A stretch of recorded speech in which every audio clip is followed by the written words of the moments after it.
Angle in the first. Watch out. Look at this. Upton pops it up.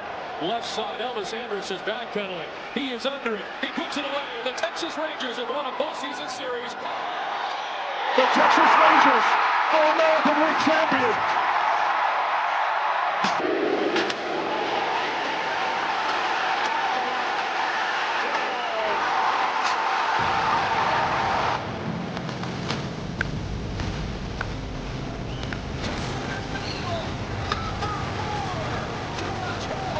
One swing.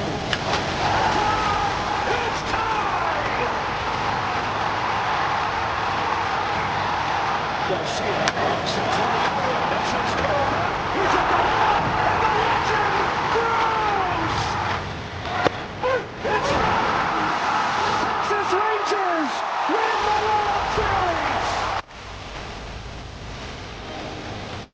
Hi, and welcome to another edition of Right on Rangers Live, coming at you in the top of the ninth inning. Jake Burger up to bat. We're going to see if Bird can start a little rally here, get us a little extra insurance. Rangers leading this one 7-4. Lot to break down, lot to talk about. Glad you're hanging out. Burger smashes one the other way. Just foul, man. Just foul. Burger has had himself a day. Let's talk about it, man. Berg, of course, in that fifth inning was so instrumental. He's 3 for 4 on the day. He has been one of the hottest Rangers hitters. It's like he and Nicky Lopez. I know Nicky maybe doesn't have quite the resume with the big hits, but Burger, probably the hottest Rangers hitter right now, and he is working on his upcoming 12th pitch of the at-bat right now. 12th pitch of the AB, man. Dude is a warrior up there, just seeing the ball so well. And, you know, he also has a couple of RBI to go along with this one today. 775 OPS. Looks like he's going to fly out here to Dalton Varsho. So the 12-pitch battle comes to an end. Good stuff from Burger there, man. Great stuff. Appreciate all you guys hanging out here right on Rangers. We cover everything Texas sports, but we put a big emphasis on the Rangers during the MLB season. We thank you for choosing Right on Rangers for all your Texas Rangers content. Drop a comment. Drop a question. Man, there was a lot to post about today. I think my thumbs are just about done, man. Like, seriously, this game has been wild. Rangers obviously pouring on the offense, something you love to see.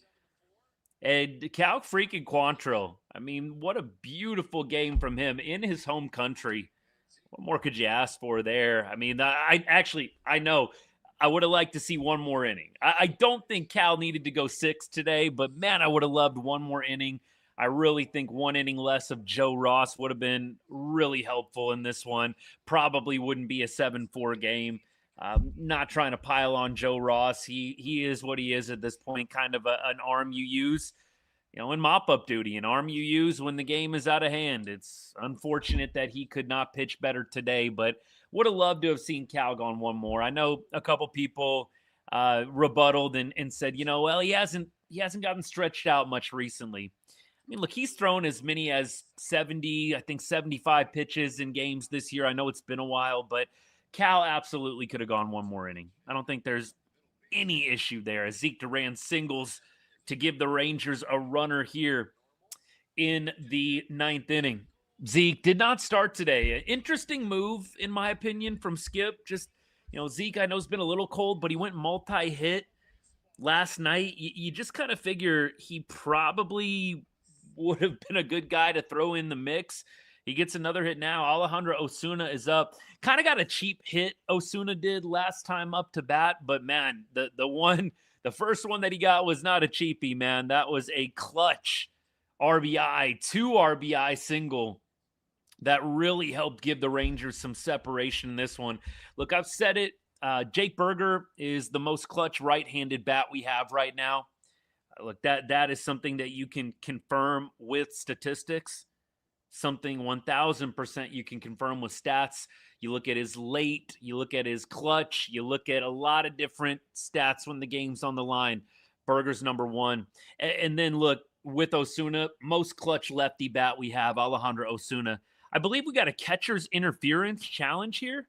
Little catcher's interference challenge here. Yeah, I mean, look, I'll be honest with you. It's worked out great with Gray. You guys know I'm a big Peyton Gray fan.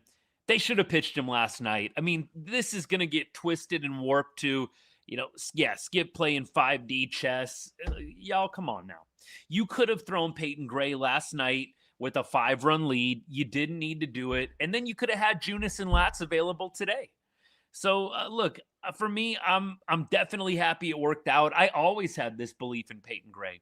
You can't tell me Skip in the moment last night was thinking, man, I need to save Peyton Gray for tomorrow. I need to save Peyton Gray for tomorrow. I don't want to use him tonight. Right? Come on now. This was not look, and I know maybe there's some sarcasm here.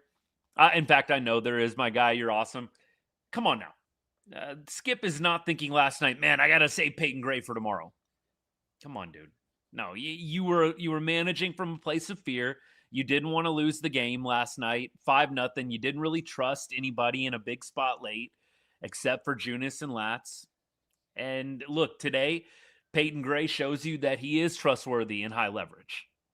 100% trustworthy. And so I'm glad it's worked out, but credit to Peyton Gray. No credit really for Skip here, in my humble opinion. I don't think Skip's had a great game today managing the bullpen, but it is what it is right now. We're at a winning spot, and that's all that matters. But a lot of credit to the players today. Cal Quantrill, a lot of credit to him. Easily, I think, could have gone a 5th inning, qualify him for a win. That would have been nice. Foul tip here. They're not going to give catcher's interference. So Osuna, it's just an 0-1 count. They're going to give the foul tip. I don't know if Osuna tipped that off, or, they did the replay team and the replay team saw something. I think Rangers have whiffed on a couple of their last challenges here. Osuna's going to swing again. Zeke was stealing, so Osuna's making him do some wind sprints here. It was going to be a strike either way. So 0-2 to Alejandro, who has 2 base knocks on the day. His second hit, like I said, a little cheap, kind of got lost in the sun, spraying one opposite field. But, man, Osuna has been good. I know a lot of people, really like this kid. I know there's some detractors that don't like that he doesn't really hit for homers. Not a lot of slug with Osuna, but, man, there is a lot of clutch. He just comes through when you need him to come through. Love to see him add on an 8th run. Love to see him add that on right now.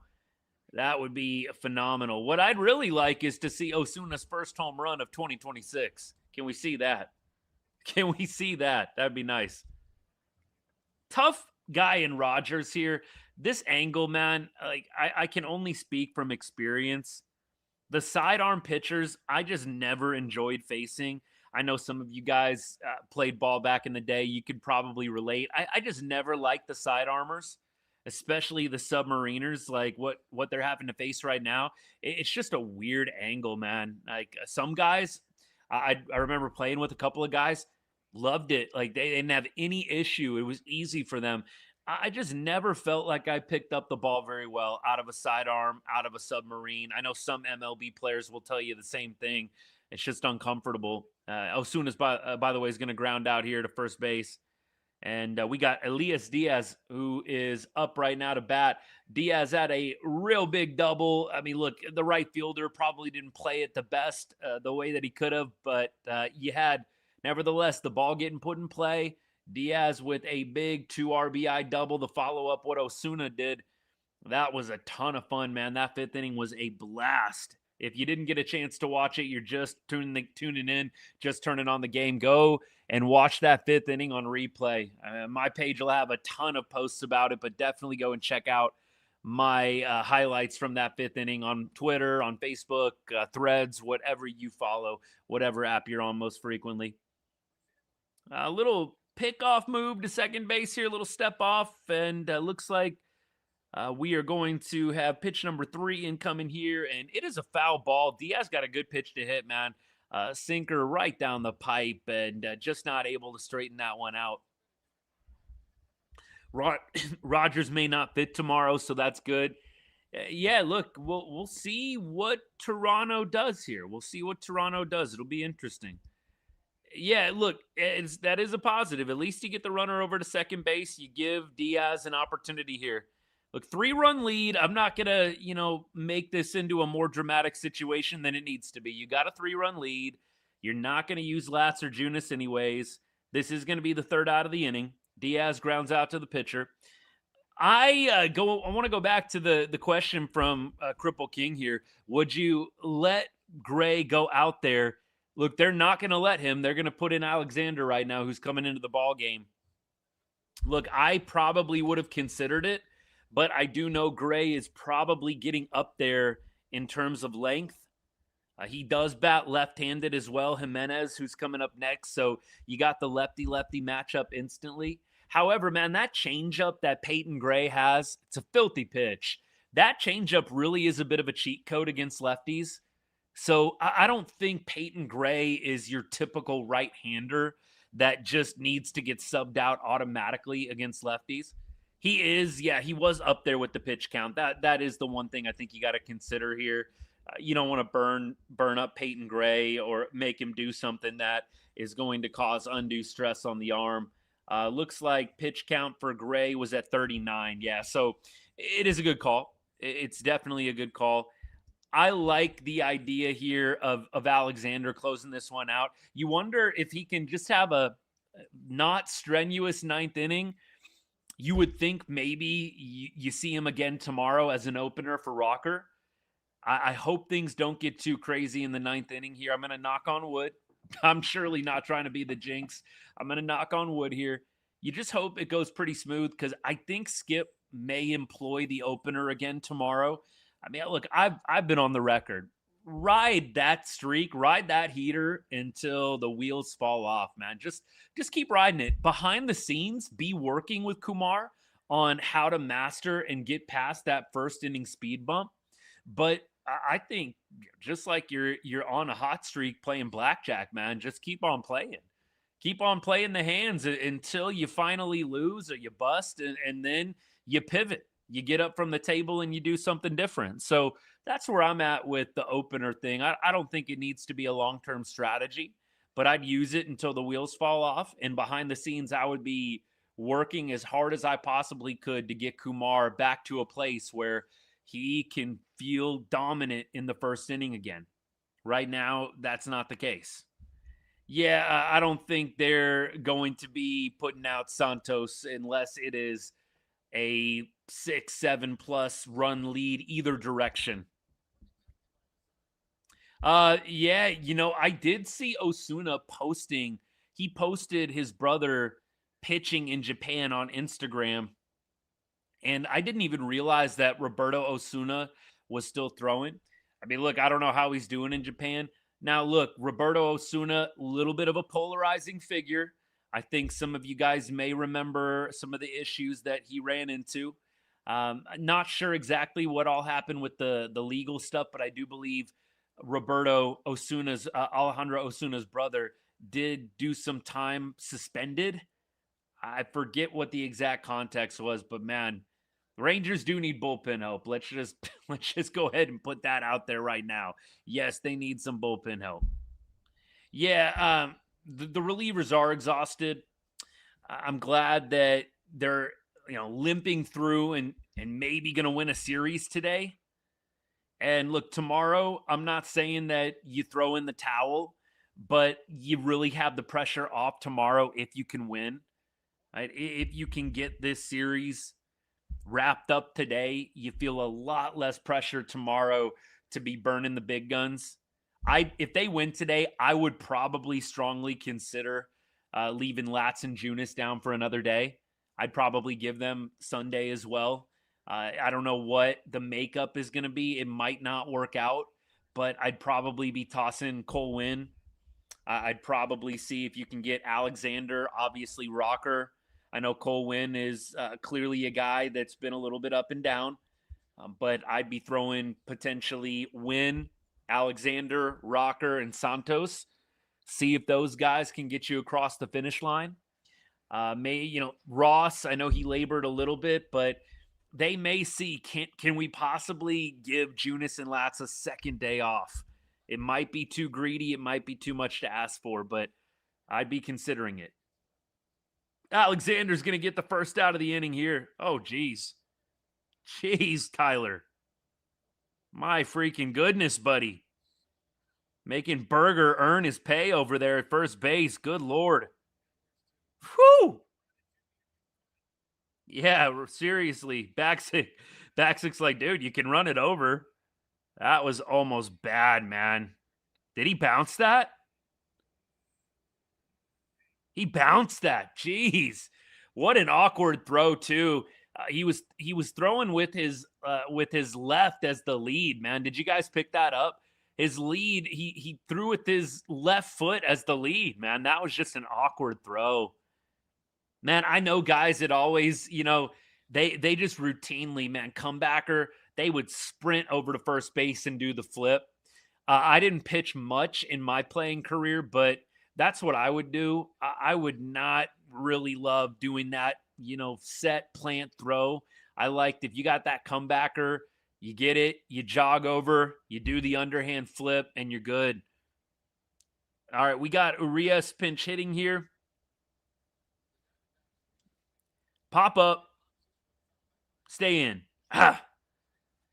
Yeah, when is the last guy available? I think Cole, you probably want, in a perfect world, this is a perfect world. In a perfect world tomorrow, Alexander opens and gives you 1. Or, you know what? He comes in relief again tomorrow and he gives you 1 or 2.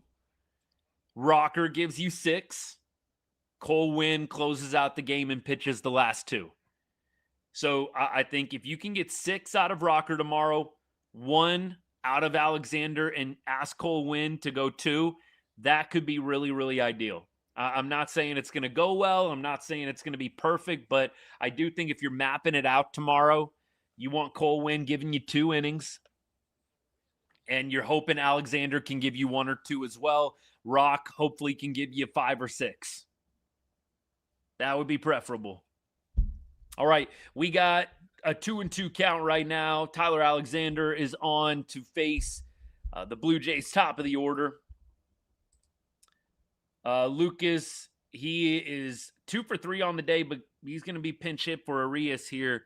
A little surprising move. Is that a lefty-lefty thing? I guess it is. Yeah, he must have bad splits against lefties.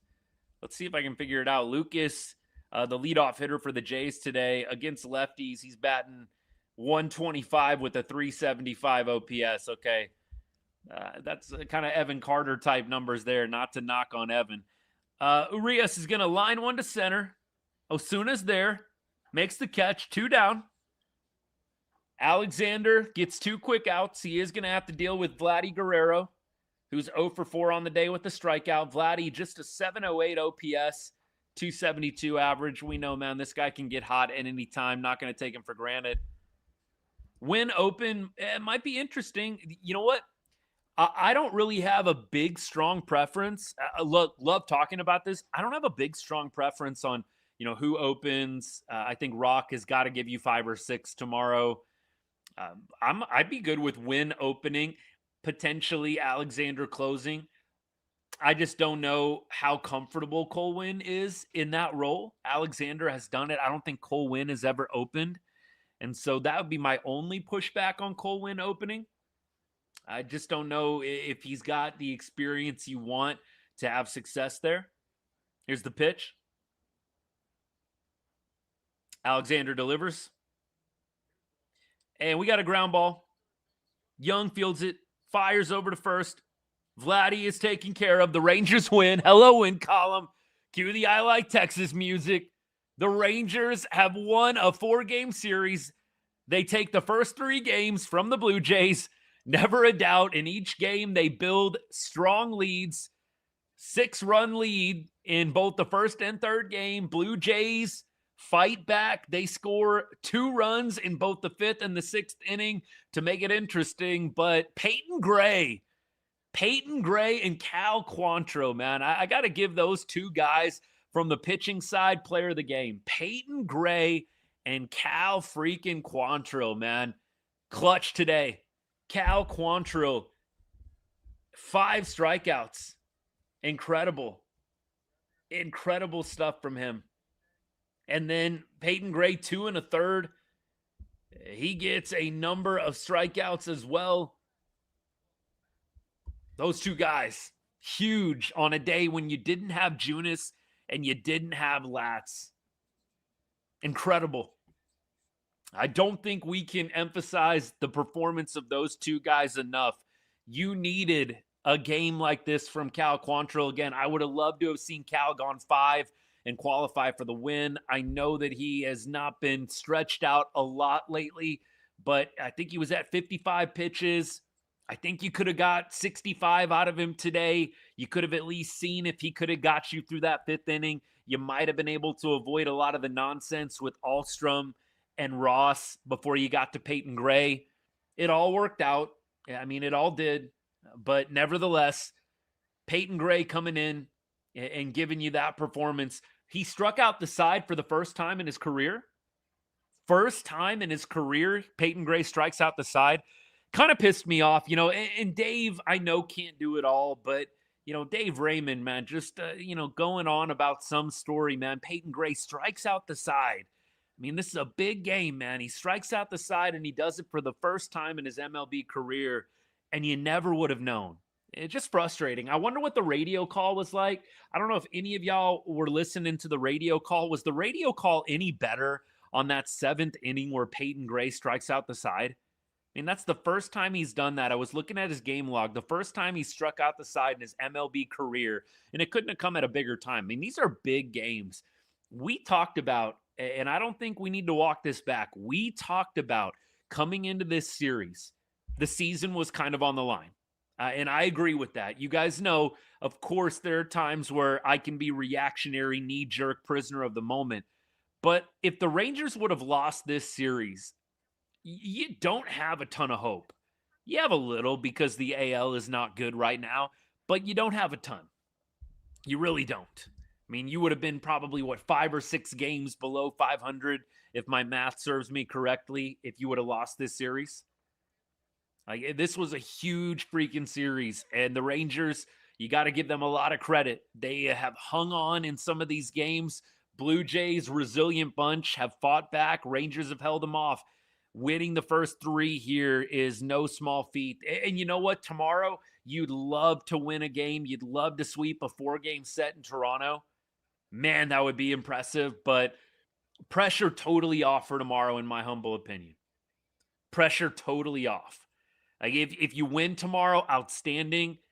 But I really wouldn't mind giving Junis and Latz another day off for the good, for the good of the entire series. For the season. I wouldn't mind doing that. I know some people might not want to hear that, but I just would not mind that in the slightest.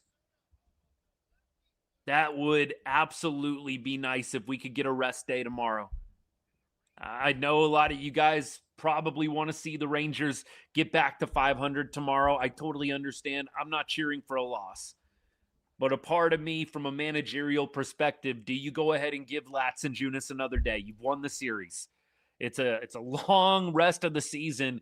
You still have an entire series in Cleveland, and then you also have a home game this coming week on Thursday?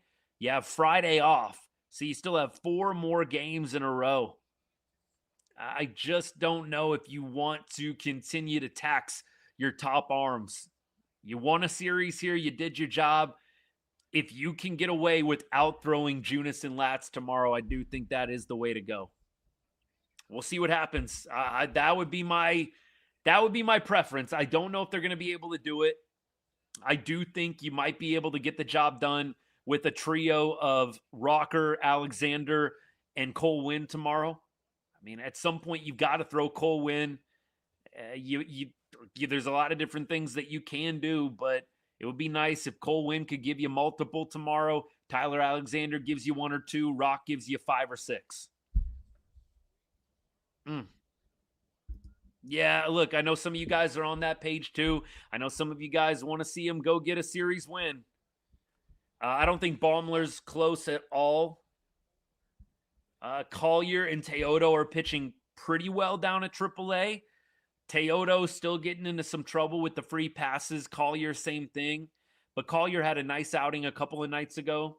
Teodo was involved. I don't know if you guys saw my post. Teodo was involved in quite the scuffle in Tacoma last night. Patrick Wisdom got hit twice by express pitchers. You might remember Patrick Wisdom. Maybe that's a little bit too far back, but he is playing for the Tacoma Rainiers in the Mariners organization. Pat Wisdom, of course, in his career, did play for Texas back in 2019, I believe. So former Ranger Patrick Wisdom gets hit twice last night's ball game by Luis Curvelo, and then Teodo in the ninth caused a big, bench clearing. I don't want to say brawl because nobody really was swinging, but benches cleared, bullpens cleared. Teodo eventually finished off Connor Joe, who was up with the Mariners earlier this year down at AAA and would go on to win the game. But Teodo and Collier, to me, their biggest things right now are control. Both of them give away a little bit too many free base runners. And that is obviously not something that plays very well at the major league level. Bieber has only pitched one game. He's only pitched one game. So I don't think that, it's a really indicative of his talent level or skill level. Bieber is not the guy he was, 5 or 6 years ago, but he's still a pretty good pitcher. But yeah, I think he just got roughed up in his first start back. So yeah, that's really all that's going on there. Blake coming in clutch, backing me up on that. Thank you, buddy. Appreciate you. DeGrom, Evo, Gore in Cleveland. Yeah, look, you got it lined up really well. I mean, you have it lined up perfectly. And again, I just want to keep on saying this every time it comes up, but I just love that you break up Evo and DeGrom. I like not having those guys back to back. I like the idea of, DeGrom throws, and then you've got Gore. And you know what? If Gore falters, hey, we got Evo coming in the next game. It's not where you have, Gore, Leiter, Rocker back to back to back. Or in this case, it's probably going to end up being, in the scenario with the injuries, you're going to have Montgomery probably, and then you're going to have Rocker, and you're going to have Gore in that mix. So it's good to mix up, I think, and have Evo, have Rocker, have Montgomery, who's probably, I think, going to be back. I would say second week of July, if all goes well. I see Jordan making his Rangers debut, his season debut, that is. He's pitching again tonight, by the way. Jordan Montgomery pitching again tonight. I'm going to try and pull some video from that start. I believe it's a 5 p.m. start, if I'm not mistaken, but need to double check on that. So, hey, something to do on a Friday night if you don't have any plans. I think I'll probably be tuning into that Montgomery start. I think he is set to go a couple of innings today, by the way. We going to need a starter Monday? No, we don't need a starter Monday. Jacob deGrom is going to be the starter on Monday. So you really just have to limp through tomorrow's game. I told you guys, it would not shock me if the Rangers, took this game today. This team doesn't make sense all the time. And so just the fact that they win kind of a bullpen game, definitely a bullpen game, it doesn't surprise me, but you do have to pinch yourself a little bit they really came to play in this series. They really did. You got to give them a lot of credit. I mean, yes, there are things we can nitpick 100%. And if you want the full recap, again, go and scroll through my page, man. Facebook, Instagram, or Threads, Twitter. Go scroll through, man. There's definitely some critiques. I don't think this was the best managed game from Skip once again. I think that leaving Peyton Gray in was huge. Not that he really had a lot of options. I didn't understand the benching of Alejandro Osuna at all. Why on earth would you bench Alejandro Osuna coming into this ball game? I know that he went 0 for last night.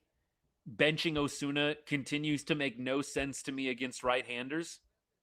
That was just a total overthink. I probably would have thrown Cal another inning. I know some of you guys are talking about how Cal hasn't been lengthened out. Cal Quantrill's a starting pitcher, man. You are not going to injure him for the rest of the season by having him throw that 5th inning. I'm sorry. We can agree to disagree on that. You're not going to injure Cal Quantrill throwing 65 pitches instead of 55. You're not. You got to give him rest, right? You got to give him 3 to 4 days rest. You are not going to injure Cal Quantrill by asking him to throw the 5th inning.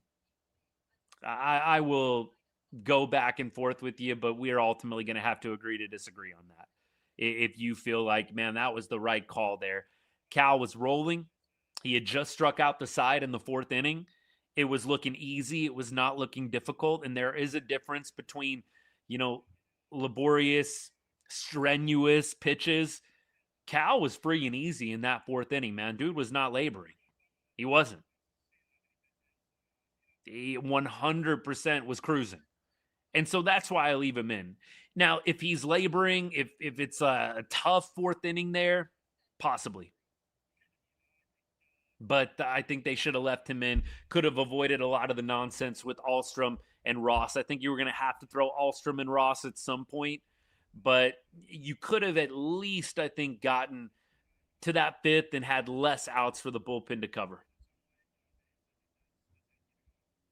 Once again, I will say I love the version of Quantrill. He'll save the pen. Been great as a starter. Underrated Rangers arm. I've said underrated many times when it comes to Cal Quantrill, and I usually get some pushback. Dude, his advanced stats suck. I don't give a crap about Cal Quantrill's advanced stats. The dude gets outs. Outs. That is what I care about. He doesn't, have the fanciest repertoire. He's not gassing it at triple digits. The dude gets outs. And more than that, he doesn't walk people. He throws strikes. Novel concept. I know. He throws strikes. He had 1 walk today, 2 hits, 5 strikeouts. I think I accidentally said 8 when I was posting earlier. I don't know where I got that. Must have just been going crazy with my Cal Quantrill fandom, man. Just an incredible night, an incredible day from him in his home country. That's what kind of pisses me off, too. I'm like, Skip, let the man get a win in his home country. I know pitcher wins don't really matter. Nevertheless, man, let him throw 1 more inning in his home country, man. He was born 55 miles from the stadium. 55 freaking miles from the stadium. Let the man ball out for 1 more inning in his home country. Come on now. Come on now. Yeah, look, maybe it does. Maybe it works out. It did work out. I mean, I don't even know what, what we would go back and forth about there. I do think that the game is less interesting if you throw Cal in that 5th inning. Absolutely. Maybe it goes sideways, but just my take on that. Peyton Gray was outstanding. Peyton Gray was great today. Look, you should have thrown him last night. You could have easily thrown Peyton Gray. He had an opportunity against Vladimir Guerrero today, got him out. That's exactly what he would have had to do last game in the same spot when they brought in Junis. He would have had to face Vladdy. I think it was nobody out, runners on first and second, 5-0 lead. I know that the way it works out, yes, we win both games. Great. That doesn't mean that every decision was perfect in both those games. And look, I know that there's going to be some people that push back and say, Austin, nothing makes you happy. That's not the point, right? The point of what I do here at Right On Rangers is not just to be an eternal hype man for the team. This is an analysis-based show. And I know that some people, don't want to hear both sides. Sometimes you just want to hear all the positives. I'm sure there's accounts out there. Man, we're breaking everything down. It's so much more fun in a win to be nitpicky about little things. And that comes from me in my playing days. That comes from me coaching the game. Some of you guys know, I know some of you are brand new, but I've coached at various levels with baseball, with the game. It's a beautiful game. I love it so much. But man, I'll tell you what, it was always fun when you won, but you had things to work on and continue to get better at. I love that. And so for me, when we're talking about the negatives or we're talking about little decisions that maybe didn't go according to plan, it's great to be able to do that with the safety net of a win right below you. Look, I definitely think Peyton Gray, here's the bottom line, bringing it full circle. Peyton Gray needs to be involved in higher leverage. It no longer needs to be Jacob Junis Jacob Latz or bust. You need to get Peyton Gray in high leverage. You know, there wasn't really a doubt in my mind that needed to happen anyways. I know that Peyton Gray's ERA, you know, isn't where Junis and Latz are.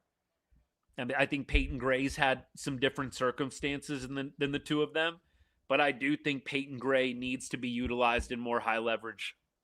7th inning, maybe. You know, I think he could even pitch in the 8th inning. If you know that you've got some lefties coming up in the 8th inning, you could use Peyton Gray. That changeup, like I said earlier in the show, that changeup that Peyton has is a cheat code against lefties, man. Peyton is not your typical matchup guy. Oh, there's a lefty coming in. Don't want the righty-lefty. Get Gray out of the ball game. The lefties that he has faced this year have had a really tough time with that changeup, man. A really tough time. Diaz does call a great game, and he hits the ball better than both catchers that we have. I agree. Look, Diaz has, I believe, I think it went down with his last at bat, right? Diaz is hitting 280 with a 768 OPS. 280 with a 768 OPS, man. Like that is impressive. He needs to be the everyday, near everyday guy. I think that Higgy is still going to get playing time. Obviously, I don't think Higgy's shut out. Let me clarify. When I say every day, let's just use the word majority. He needs to be the majority guy. They need to be using him more so than any other catcher. And I do think this is why you might see Higgy traded. You very well may see Kyle Higashioka traded. Diaz. I was looking at some of the other comments. Diaz has been really, really good defensively as well. You know, we're talking about calling a game, right? But also managing the stolen base game, right? He has got a cannon back there. Teams think twice about stealing on him. Teams don't think twice at all about stealing on Higgy or Jansen. They're going to do it because both those guys are not plus arms with plus pop times. Diaz has an elite pop time with a very good arm. And so you are thinking twice about stealing on Elias Díaz. Jansen and Higgy do not strike that same fear into anybody's heart on the offensive side. And so, look, you're probably going to see Higgy traded if this trend continues. Diaz would have to massively soil the bed, massively, for them to, I think, change course on this. I think you are going to see Diaz continue to be in a main predominant role. And I think you'll see Danny Jansen, when he comes back from injury, take the secondary role. Isn't it crazy, though? I mean, we're talking about a lot about CY and we're talking about his moves. And we did discuss this idea. The bullpen situation, yeah, we can blame Skip for the moves, but a lot of this is roster construction. You built the bullpen around Chris Martin and Robert Garcia this year. Let's just say that out loud. CY built the bullpen around Chris Martin and Robert Garcia. Skip had it in his mind during the first week of spring training. We had barely even played a few games. And Skip was out there getting interviewed saying that, yeah, it's going to be Chris Martin and Robert Garcia in the 9th. What? It is roster construction for sure. The Rangers need to get 1 or 2 more arms out there in the pen. It's a must, especially if they are going to be competitive down the stretch. I think we've seen you've got some promise. You've got guys like Gray, potential. I don't want to throw Cole Winn away. He has potential as well. Robbie Alstrom, same thing. You've got some potential, guys. You need to go get some more sure shots. And don't you even try to sell me, and I'm not talking to any of you because I know you agree with what I'm about to say. Do not even try to sell me, well, the cavalry's coming with Robert Garcia and Chris Martin coming off the injured list eventually. The cavalry's coming, baby. RG and C-Mart in tow. Don't even try and sell me that. My goodness. Yeah, Garcia, you might be able to make the point that he's getting unlucky. Yeah, Chris Martin, no. No. Hey, Zachary, appreciate the gift, man. I wonder when Santos will pitch for us. I think tomorrow he could pitch just to save the pen. I think it depends on the game situation. Like if we're down big, he's pitching for sure. Santos will get his debut. He'll be pitching for sure if we get down big. If we're up big, I could see him pitching too. I don't think it's going to get forced though. I think they kind of came into this with the idea that Santos may or may not pitch. So I don't think that they feel obligated to get him in the game, but I think he will be in the game if there is any kind of lopsidedness to the affair. We'll keep rolling. Appreciate the gift once again, Zach. Not needed, but much appreciated, my guy. Thank you so much. Yeah, Diaz is good. Isn't it crazy? I'm going to bring this full circle. I was talking about CY and the moves in the bullpen. Let's shift it to Danny Jansen. CY gave Danny Jansen $15 million, right? 14, 15, doesn't matter. 14 or $15 million. Yikes. I mean, and now you've got a catcher that, look, to their credit, they signed. They took a flyer on Elias Díaz, who was not having necessarily an awesome year. Wasn't having a terrible year, but wasn't having an awesome year with Kansas City. So give a little credit. They took a flyer on Elias Díaz. But nevertheless, you started the season thinking Danny Jansen was going to be your major help. Yikes. Not good. A lot of money being wasted lately by CY. And people wonder, why doesn't Ray Davis spend more money? You can't talk sense into some people, man. I'm trying to tell you why Ray Davis didn't open up the purse strings. I'm trying to tell you and show you why Ray Davis did not give CY a blank check. It's because he's wasting $15 million on Danny Jansen, $38 million on Jock Peterson. No, I don't care how Jock's doing this year. It's a terrible contract. Wasting however much, $30 million on Tyler Mahle. Like, there's so much money when you really do the math and you sit down that's been wasted by CY. There's no reason to be pissed off at Ray Davis, man. Who even knows? Let's say Ray Davis hypothetically did open up the checkbook, man. Does anybody really, I mean really trust Chris Young to make the most of that money? I don't. Unless there's a sure shot, an absolute sure shot free agent or trade candidate, and I don't. And yeah, Chris Martin was $4 million. Go ahead and throw that that bill on top of it all, man. You've got $20 million, let's just call it 20, in between Danny Jansen and Chris Martin. I know some pretty nice $20 million players out there that might have been nice to sign for 1 year. The list goes on, baby. Nicky Lopez was look, another guy. Give him some credit for at least going out and picking up Nicky Lopez. He's been another dude. Thank goodness for him, man. Him and Jake Berger, maybe, I don't know if, I'd have to look at Osuna's splits over the last 7.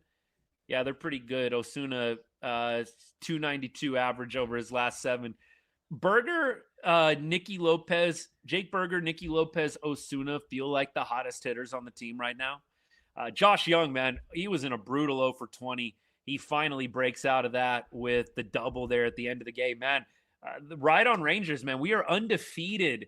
We post the slump. You can bet that a player is going to bust out of it. We posted Josh Young's slump 0 for 18.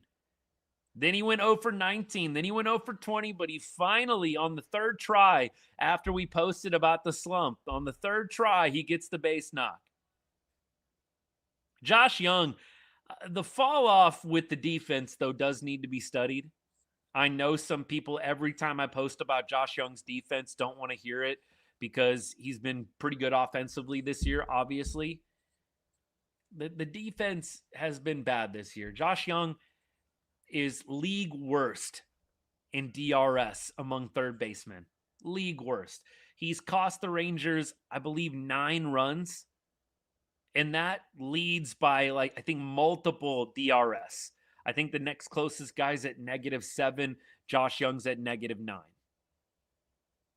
I have no clue what happened. It's not something I want to report on or that I want to see, but He had the high throw today. Yes, he did make some nice stops here and there for sure. But nevertheless, man, that error was almost huge. You never know what could happen. Fortunately, some of the pitchers were on today. JJ's defense, man, and the speed too. I know that some of us feel like Josh Young has always been slow as molasses, but he was actually league average speed just in 2024. And now he's 18th percentile. It's like the conditioning and the glove have really taken a dip for Young. And it's a really big positive that the bat has been as good as it's been, because if the bat is not good, man, he has dipped in pretty much every other category. Not as well conditioned as he once was, and the glove is not very good this year at all. So look, the slide that he's in, I'm glad he ended it. I hope that this is the start of a heater for Josh Young, because it is going to be easy. And I tried to tell people this. If Josh Young's bat dips, he doesn't have a lot of other intangibles. There are not a lot of other intangibles with Young if the bat dips. And just to be clear, Young is not a pop guy. He's not hitting the ball out of the ballpark. He's a singles hitter right now. I know he had the double today, but you're not getting a lot of pop. People like to clap back at all my Alejandro Osuna hype because Osuna can't hit the ball out of the ballpark. Josh Young, for a third baseman, dude's not hitting the ball out of the ballpark. I think he's got 8 homers and however many ABs, 200 plus, 250, whatever it is. Like, I'm sorry. I think that Josh has really got his work cut out for him. He's got to maintain this heater, because if the bat goes, there's not a lot of redeemables. Alejandro Osuna has a lot of intangibles that I think you can work with. Speed. He plays the game with a really good eye up there. Plate discipline is pretty incredible. I'm a little worried about JJ. I'm not going to lie to you. I do hope that that double today at the end gets him back on track. Cal Quantrill getting interviewed by Laura here. It felt like it was working up in the zone in particular. And Diaz and I have worked together a lot before in Colorado. And kind of just cool. I didn't know that. Diaz and Quantrill had worked together when they were with the Rockies. I forgot about that. But whatever works. I know you've done whatever the organization has asked from you, but to be able to start a game, do what you've done your entire career, just what is that like for you to get back to what you've always done? Yeah, it's comfortable for sure, right? 6+ years of starting, the rhythm is easy. That being said, I feel like I've adapted to the pen well. And what a good dude. He just strikes me as a really down-to-earth, solid dude. We've kind of just been grinding for about a month, and today was my turn, and I thought it went well. And he definitely could have gone 5 today, man. He basically said it's like, the vibe I got from him is, dude, this is like freaking riding a bike, man. I've done this my whole career. The vibe that I just got from that interview is like, man, this was nothing. This is like easy. Like, I don't know what you guys took away. That's what I took away from the interview. Good dude. Cool that he brought up that connection that Diaz and him had when they were both with the Rockies. I get the feeling he was just coasting today, just like I said earlier. Here's Skip. Yeah, it was awesome. I didn't know exactly what we were going to get out of Cal. We planned on around 50 to 60 pitches. We're hoping for 3 innings, and he gave us 4 like really quality innings, even an extra inning after getting smoked in the calf. So he did more than enough for us to win a game, and it really set us up for the rest of the game. It seemed like Peyton Gray was also able to settle down a game that could have at times gotten out of hand. Just how has he earned your trust in some of those situations? Yeah, he's been huge. I mean, again, we talked about giving Peyton Gray some credit right here. Love that. And Jacob Latz being a closer, and now Peyton Gray being, our kind of right-handed leverage guy, because he gets righties and lefties out, has been really impressive. His changeup is so good. His fastball keeps ticking up, 94 miles an hour. But for him to go 2+ after me getting him hot, I think like 15 times the last 2 days, was really impressive. And he kept asking. We asked him if he was okay, and he always says yes. So for him to do that, really set us up well in the ninth. surprise before the game, Wyatt Langford scratched. Talking about Wyatt right now. How did that come about, and what's his status? It was literally like right before the game. Trainer came in and let me know, talked to Wyatt, and I didn't want to risk it. He said he could probably go. That's all I needed to hear is probably. So I pulled him out, and he's getting looked at right now. So I haven't heard the news yet. All right, thanks, Skip. Thank you. Okay, so takeaways from the Skip interview, a couple of different ones. First of all, I kind of felt a little bit of a different vibe off of Skip. I mean, I don't know about you guys. That interview had a little bit of a different vibe to it. Maybe it's because they won today, but I felt there was a little more humility today. I know the negative on Skip at times has been he can come off a little bit condescending, a little bit arrogant. I felt a little bit of a different vibe on him today. There was some humility, talking about how he was getting Peyton Gray hot about 15 different times, exaggerating a little bit. So I think last night, if you didn't catch, Peyton Gray was warming up and doing different things, never got in the ball game. That was a bit of a different vibe for me. I really liked that. It's not like the questions were super deep or anything, but they didn't need to be today in a win like this. I do like Peyton Gray being mentioned as high leverage. I'm with you on this, my guy. Peyton Gray, leverage righty against lefties and righties. I love how Skip acknowledged the dude can get lefties out. You don't have to automatically sub him out of a game just because a lefty is stepping in the box. That changeup can play either side of the plate.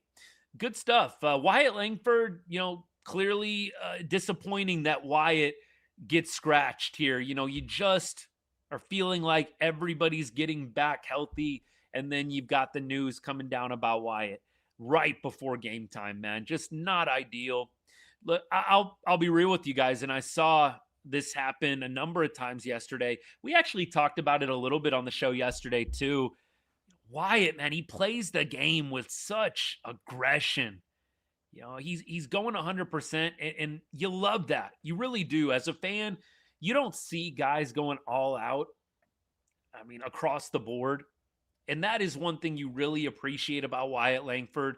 The dude's got heart, man. He's flying around at 100%. That is obvious. But as you're watching him, go hard into second base, trying to stretch singles to doubles multiple times yesterday, sliding into that second base bag hard at 1,000,000 miles an hour. You're just kind of thinking to yourself, man, I hope he doesn't hurt himself. Man, I hope that nothing bad happens. Hope he doesn't tweak something. Hope he doesn't get hurt. Baxick and Raymond were saying it multiple times as he slid into second base. I don't know if they're going to do opener or not tomorrow for Kumar. They might go back to Alexander. He didn't throw a ton of pitches. That could be interesting. Maybe that's a question that they'll address with Skip, obviously, during media time tomorrow. Maybe they'll do it after the game today. Sometimes the beat writers are able to get some questions in after Laura does her interview. So maybe we'll get a little notification from, McFarland or, Evan Grant or one of the other guys at Dallas Morning News or Kennedy Landry. One of them will hopefully get that question answered. What's Skip going to do for tomorrow? He probably has to check on Tyler Alexander. If I had to guess, that's probably what he's going to say right now. He wants to kind of see how Tyler responds. So I actually wouldn't be surprised if we don't get the answer today. I would think that maybe tomorrow morning they're going to check in with Tyler, see how his arm is feeling after pitching the 9th today, and then they'll probably be able to make a proper assessment of the situation, and then we'll clearly get the lineups, 2 or 3 hours before the game time. We keep rolling here. Appreciate you guys. Beeks, I don't know what's going on with Beeks. I have not really heard a ton about Beeks and the updates, what's going on. We know that he has been on the IL for a little bit here, right? I think it's been a couple of weeks. Beeks was trending down, I think, before he got hurt. 3.81 ERA. He started off the season so well, but Beeks has definitely been trending down a little bit. And so I think the injury, I don't want to say it came at a good time because injuries, are never a good thing, right? That being said, there is a little bit of a mental reset component here when it comes to Jalen Beeks. A little bit of a reset, which I think is helpful. And so we're definitely hopeful that all these guys that are injured come back soon. But, let's not pretend like Beeks is going to be any kind of savior, man. They really need to go out and get some pitching help at the trade deadline if they can. Gary, appreciate the gift, man. Not needed, but much appreciated. Thank you so much, brother. Go Rangers. Yeah, for me, go get a couple of arms at the deadline if you possibly can. At least one. They're going to have some help when they get Leiter back and when they get Montgomery fully healthy. Cody Bradford, that would be another nice guy to have out there. It's going to get a little bit tricky. I think Joe Ross is a pretty obvious send down. Might they send down Robbie Alstrom? I think if Cody Bradford comes back, you might send down Robbie. So you can have another guy that can pitch kind of in those high leverage spots as a lefty, but also can give you a little length. It's going to be interesting. Gavin Collier has been pretty decent down at AAA. The numbers don't look bad. Gavin has just been walking a lot of hitters down at AAA since he was demoted. I believe he has like about a walk per inning. And there were a couple of games where he had like 2 walks, 3 walks. I think he just is not demonstrating enough control for the club to feel really obligated to get him back up to the big league level. It's kind of a reason why Teodo is not up either. Teodo is another guy that struggles with walks and free passes. So some people have asked me about Teodo. I think it's the same issue with him.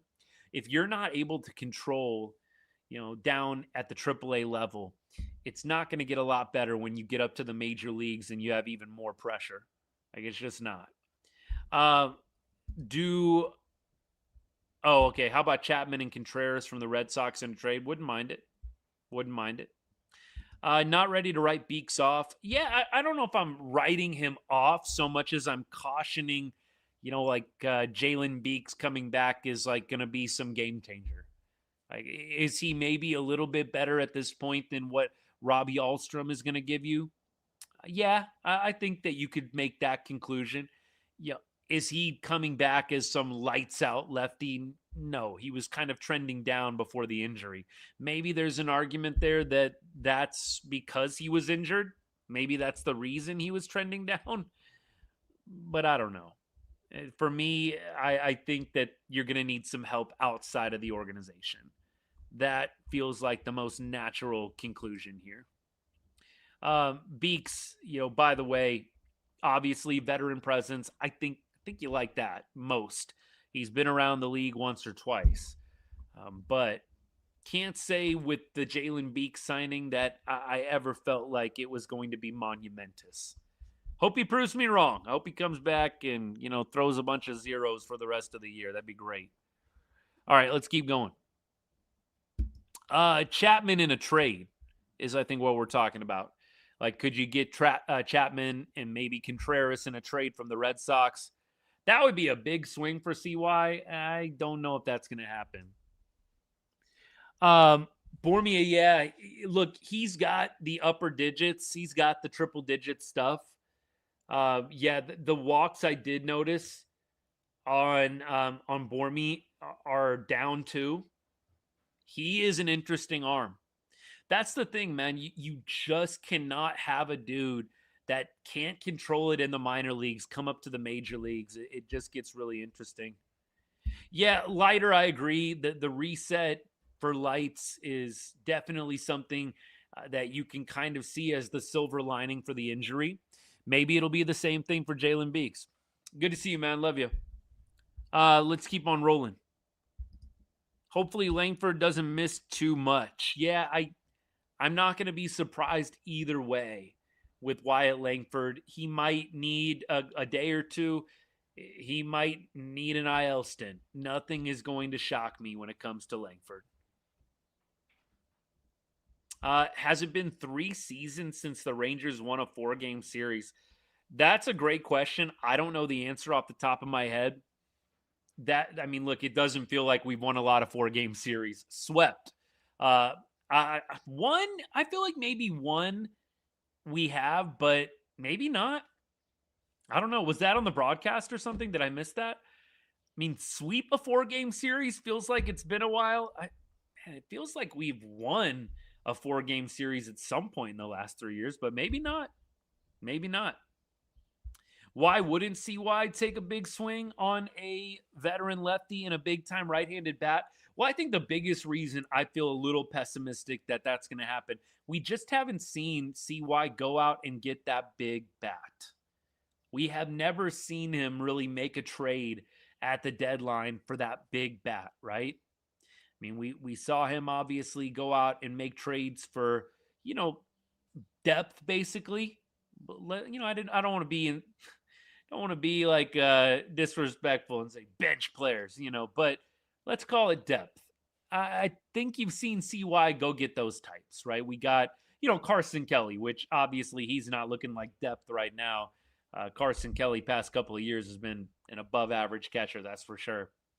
But you haven't seen CY really go make that big swing for a bat. And so, no pun intended there, by the way, just happens sometimes, just rolls right off the tongue. But I'll believe the big bat trade when I see it. I just have my reservations that CY is actually going to go out and pull that off. I could see the pitcher side. I mean, look, we've seen that happen a number of different times. Carson Kelly, Mackenzie Gore. He'll trade for a big-name pitcher. I'll believe the big-name bat when I see it, man. I really will. We'll see. Time will tell. Appreciate all y'all hanging. Watching how hard Langford plays, goes hard in the gym. Yeah, it's like a gift and a curse for him. It feels like it's why you love him. It's why you love Wyatt, because he just gives 100 out there. But at the same time, like last night when I'm watching him run around the bases, I'm like, dude, take it easy, please. Like, go a little easy. Please don't slide into second base at 100 miles an hour every time. Like, dude, it's just the gift and the curse of Wyatt, I feel like. I do think, sadly, he is working himself pretty firmly into that injury-prone category. He's just a guy that is going to be dealing with little tweaks here and there. It is a tough thing, man, because dude is a physical specimen and he's got a lot of pedigree, all the pedigree in the world, but he's got to find a way to keep that body healthy. I think it is becoming a thing. He's missed, I believe, 60, I think it's now over 100 games in his career. I mean, that's not nothing. You've missed over 100 games out of 240, 250. Does that sound like a player that's super available? I mean, you just got to say things out loud sometimes, right? Wyatt Langford has missed over 100 games out of a possible 250. I don't know how you don't say that a player like that is a little bit injury prone. We'll see. We're over the hour mark here. We're going to keep things rolling. Yeah, Sieg's getting going would be huge. The all-star voting, it does frustrate me. I put out a video. I need to see, here's what I need to see. Give me a merit component to it in the second round, in phase 2. Like phase 1, you can do the fan voting. In phase 2, you have to have those guys on deck, and I don't know how you do it. You want to go WAR. You want to go thresholds for batting average. I don't know how they'll do it, but I would love to see them add a merit-based component in phase 2. You've got the fan favorites in phase 1, fine. Then in phase 2, MLB has an opportunity. Put in the guys into phase 2 that actually have earned it. And it would do a couple of things. First of all, it would give those guys an opportunity to actually make it. But then you would naturally give them a stage, right? You give those guys a platform that maybe are not as well known around the league. Like, imagine if you make this merit-based announcement in phase 2. Let's just put Ezekiel Duran up there. You make this big MLB announcement. Our phase 2 merit finalists are Ezekiel Duran, Texas, and you do like a hype video for Zeke and you have all the stats. I would love if they would do something like that. Same thing for Josh Young potentially, right? You could hype up Josh Young. make a big announcement. Josh Young is our merit finalist for phase 2. And here's why. He's crushed it in XYZ areas, right? Blah, blah, blah, blah, blah. I'd love if they did something like that. I think they should. The fan vote is cool. Don't take the fan vote away completely, but have a merit-based system in phase 2 so you don't shut guys out in the cold that so badly deserve it. That's my plan to fix the all-star voting. That's the plan right there. Let's see. What else did I miss? Walcott just feels like he has to be moved, knowing that Langford, Carter, and Osuna is your future outfield. I think that Walcott is going to find himself in the infield. I do feel like this club is going to have to make a tough decision with Corey Seager. But at this point, I think that you've got a number of guys in the minor leagues that can probably play as good of a shortstop as Corey Seager can. I think Cam Cauley is up there. I think Cam Cauley plays a really good shortstop. Zeke Duran plays, I think, a better shortstop than Corey Seager. Walcott is a shortstop. You've got a lot of shortstops that are very capable. I do think the org is going to have a tough combo with Siegs in the offseason, and that move might be expedited. Jock Peterson is on an expiring contract. It really works out perfectly to transition Corey to more of a DH role. I know Corey doesn't want to do that, but you got to do what's best for the team. I don't think there's a lot of teams around the league that really down deep want to play Corey at shortstop either. I don't think he's bad. I don't think he's the worst shortstop in the league right now. I mean, he did make kind of a bit of an error today on an easy double play ball. Zeke Duran probably makes that play in his sleep. Corey, for whatever reason, is just having some trouble defensively. It's not going to surprise me if the club maybe still plays him at short a little bit next year, but man, is it just a natural transition. Jock Peterson on an expiring contract, move Corey Seager a little bit more into that role. If you want to play him in the field against, against lefties, fine. You could maybe make an argument to have Corey Seager be the DH guy against righties, but maybe against lefties, you get Justin Foscue in there next year and you move Corey out there to shortstop. And Corey is your shortstop whenever there's a lefty on the mound. I don't think that that's a bad plan. But, man, I think you got to address it, especially with Jock Peterson off the books.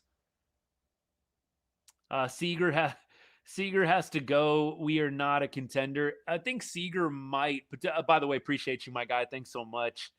Yeah, I don't think Seager is going to get traded. I'm not saying you're wrong. I just would find it really hard to believe Chris Young trades him. Is it the right thing to consider if you're not a contender? Probably.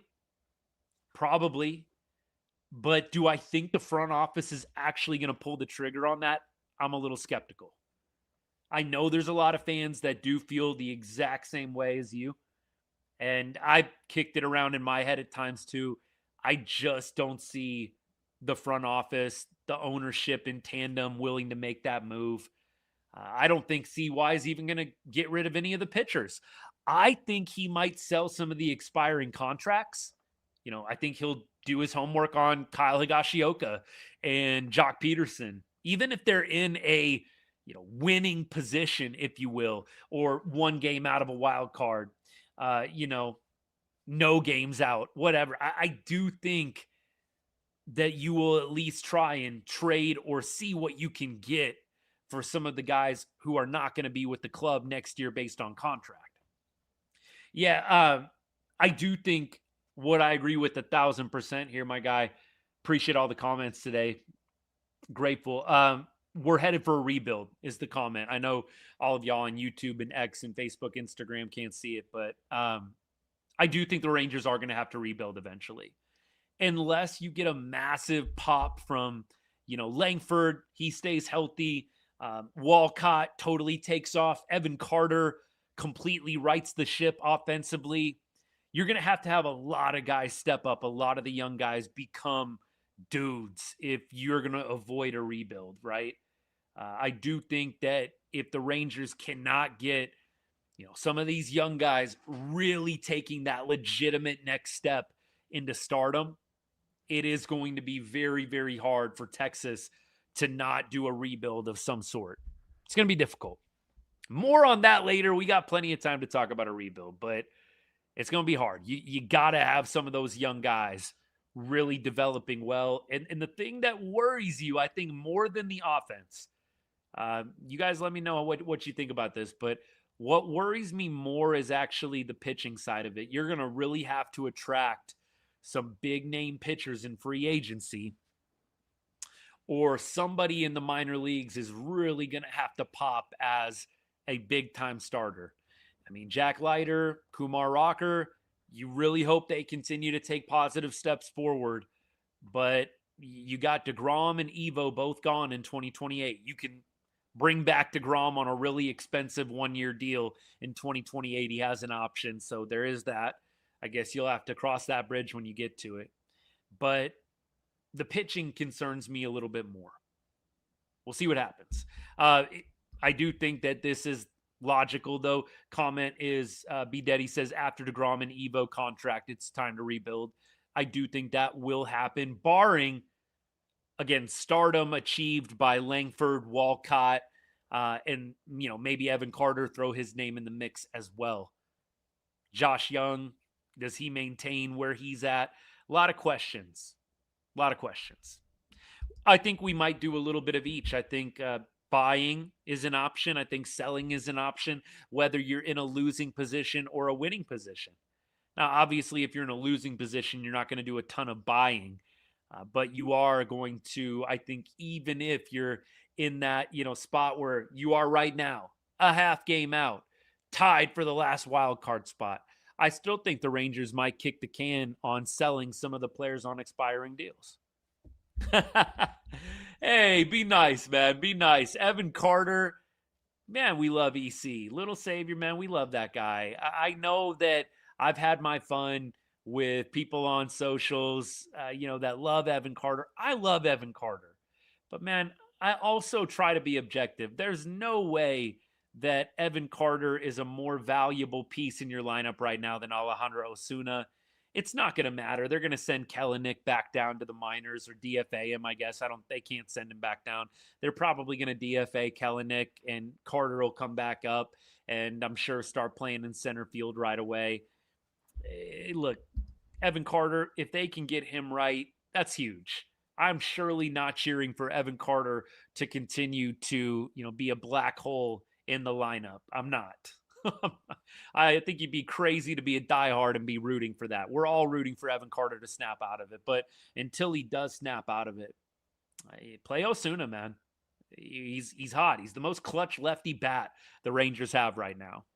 In a late game situation where you need runs, that dude's coming through more often than not. What happens to the expiring contracts? They expire. If there's no 2027, it doesn't matter. That's the risky part about the Gore trade, right? If we don't play baseball in 27, which I don't think will happen, but I do think we'll miss games, I think you're just going to lose out, right? That's the thing that sucks. You lose out on Gore's last year. The contracts are totally set on the calendar, not set on anything based with, do you actually play or not? That's the tough thing about Gore, about Evo, and DeGrom, man. You lose all those guys. You don't get an extra additional year. You don't. So it's going to be really interesting how things play out there. By the way, I know that the sentiment right now in the baseball world is, owner's bad, player's good. I think it's going to get really wild with some of these negotiations. I haven't really talked about this a lot on the show. This is what I'm going to close with. It does seem very much right now like the media push is very much that the owners are terrible. The owners are ridiculous. The owners. Is there any good thing that the owners can put out there on the table besides keeping it exactly the same in the media's eyes? Doesn't feel like the owners can have a single good idea in the eyes of the media. It feels like everything the owners put out is bad, and it feels like fans are catching on to that a little bit. I always try and push back against stuff like that. I don't think that every idea I've seen out of the ownership is a bad idea. Like, there's a couple of really good ideas I like. Getting rid of the qualifying offer. That was an idea that ownership said that they were willing to do. I'm sure the players were the ones that advocated for it, but nevertheless, it was something that the ownership brought to the table. Getting a bird right type deal like the NBA has. NBA has birds rights for players that you draft. Essentially, you are able to offer them the most money once they become a free agent. I like that. That was another part of the ownership's offer or proposal. Maybe that's a player thing. Maybe it's not. I'll throw this out there, though, too. And I know you said, I know we've got a couple of guys that have played minor league ball that follow the show, a couple that are watching right now. I saw that the minimum salary in the new ownership proposal is getting increased. I don't know if it's going to be over $1 million or what the new minimum is going to be. I think that is going to tempt a lot of players. So what really intrigues me is, are all the little guys in the game, not talking about stature, talking about players that are not stars, are all of the guys that are just trying to get by going to stand behind and keep rank just so Bryce Harper and Ohtani and all these guys can get these crazy contracts? Because we all know the average player, the average minor league guy, you're not getting a massive deal. You're not getting a massive deal. The average guy is going to get smaller contracts. The majority of most MLB players are not signing massive deals. So are you going to have all of these guys standing behind the Ohtanis and, the Kyle Tuckers and the Scoobles when the owners are offering raising the minimum salary to a 7-figure number potentially?